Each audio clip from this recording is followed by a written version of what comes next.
हम ना हुर्रियत से चर्चा करेंगे, ना जमियत से करेंगे, ना पाकिस्तान से चर्चा करेंगे। अगर मान्यवर अगर हम चर्चा करेंगे, मान्यवर मेरा एक निवेदन है। मैं मानता हूं कि पार्लियामेंट्री अफेयर्स मंत्री मेरे निवेदन का विरोध नहीं करेंगे। अधीर जी को टाइम नहीं दिया है कांग्रेस पार्टी ने, हमारे टाइम में से आधा घंटा दे दो तो ये बीच में ना बोलेंगे, ये बीच में खड़े हो जाते हैं। हमारे टाइम में से आधा घंटा दे दीजिए साहब, वो बोलने दीजिए उनको। ये बीच में इसलिए खड़े होते हैं, इनकी पार्टी ने उनको टाइम ही नहीं दिया इसे। मान्यवर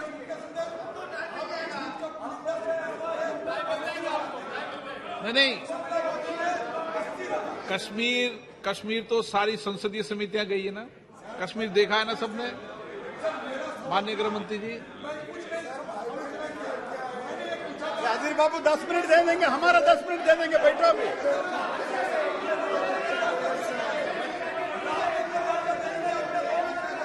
चलिए बेटे, आप क्यों खड़े हो, बैठिए। हाँ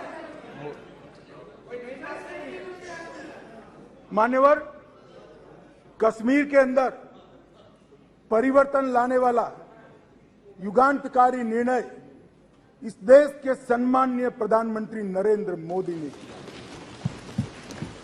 जवाहरलाल नेहरू सरकार की एक भूल थी।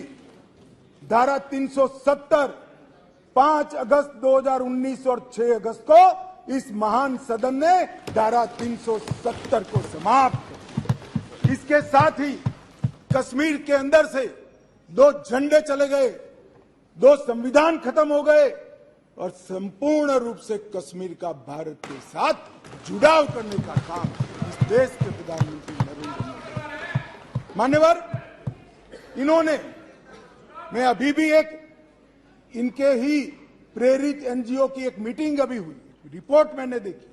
क्या रिपोर्ट कहती है? हुर्रियत से चर्चा करो, जमियत से चर्चा करो, पाकिस्तान से चर्चा करो। हम ना हुर्रियत से चर्चा करेंगे, ना जमियत से करेंगे, ना पाकिस्तान से चर्चा करेंगे। अगर मान्यवर अगर हम चर्चा करेंगे तो घाटी के युवाओं से चर्चा करेंगे, वो हमारे अपने हैं, हम उनके साथ चर्चा करेंगे। मान्यवर, हुर्रियत पर हमने पाबंदी कर दी, जमायत इस्लामी पर कश्मीर में पाबंदी कर दी, आतंकवादियों के समर्थन को चुन चुन कर नौकरियों से हटाया। अब किसी भी आतंकवादी की मृत्यु का जनाजा नहीं निकलता है, क्योंकि जो जहां मारा जाता है वही दफन किया जाता है।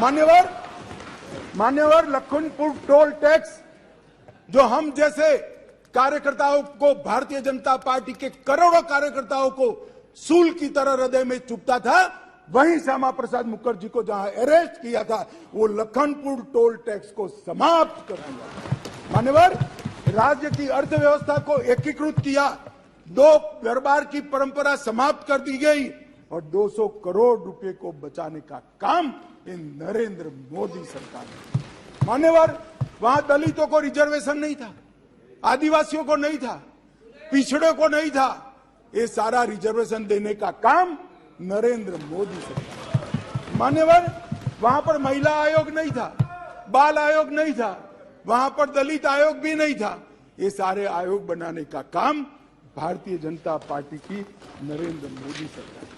वहां सफाई कर्मचारी मान्यवर 7-7 पीढ़ी से मुगलों को जमाने से रहते थे, मगर उनको डोमिसाइल सर्टिफिकेट नहीं मिलता था। पाकिस्तान से शरण में आए हुए, पाक अधिकृत कश्मीर से आए हुए हिंदू, उनको डोमिसाइल, पश्चिम पाकिस्तान से आए हुए लोग डोमिसाइल नहीं मिलता था। ये सबको डोमिसाइल देने का काम इस देश के प्रधानमंत्री नरेंद्र मोदी। मान्यवर, ये कर रहे हैं कि हम डेमोक्रेटिक पार्टी, डेमोक्रेटिक वैल्यूज में मानते हैं। कश्मीर पर शासन किसने किया? 3 परिवारों ने किया, महबूबा मुफ्ती, फारूक साहब और गांधी परिवार। ये 3 परिवारों ने कुल शासन किया। वहां का पंचायत चुनाव नहीं करा है।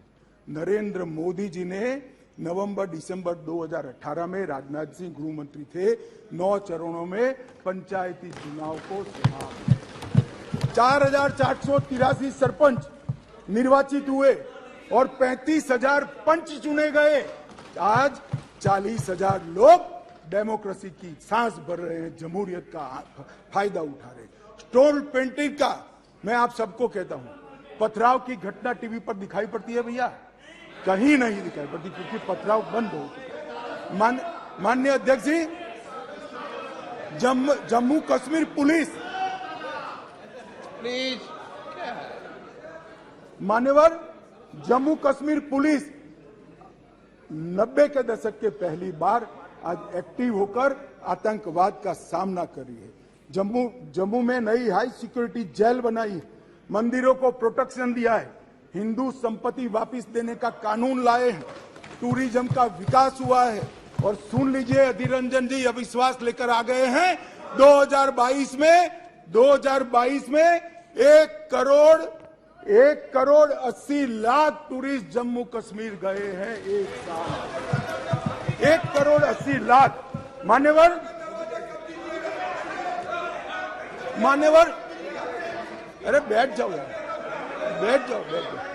मान्यवर, 33 साल के बाद थिएटर चालू हुआ है, नरेंद्र मोदी के शासन में चालू हुआ।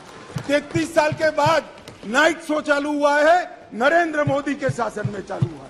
33 साल के बाद शिकाराओं की स्पर्धा चालू हो गई, बंद कर दी थी, चालू हुई है नरेंद्र मोदी। 33 साल से, दानिश अली सुन ले, 33 साल से मोहर्रम बंद था, पहली बार नरेंद्र मोदी सरकार में मोहर्रम चालू हुआ। मान्यवर, हम होम स्टे नीति लेकर आए, टूरिज्म बढ़ाने के लिए फिल्म निर्माण की नीति लेकर आए, हाउस बोट की नीति लेकर आए, इंडस्ट्रियल पॉलिसी लेकर आए, और आज रोजगारी बढ़ रही है। 20,000 लोगों को नौकरी देने का काम भारतीय जनता पार्टी का है। मूलभूत ढांचे का विकास हो रहा है। 5,000 मेगावाट, 3,000 मेगावाट, 624 मेगावाट और 540 मेगावाट की जल विद्युत की योजनाएं वहां शुरू कर दी गई है। इसके साथ 850 मेगावाट और 1000 मेगावाट इसकी भी 2 जल विद्युत योजनाएं शुरू हुई है।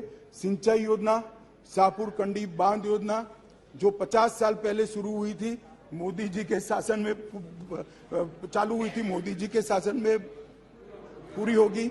62 करोड़ की मुख्य रवि नहर 90% काम पूरा कर दिया गया है। और झेलम तवी बाढ़ वसूली परियोजना संगठन द्वारा 250 मिलियन $US विश्व बैंक से लाकर गरीबों को पुनर्वसन का काम नरेंद्र मोदी सरकार।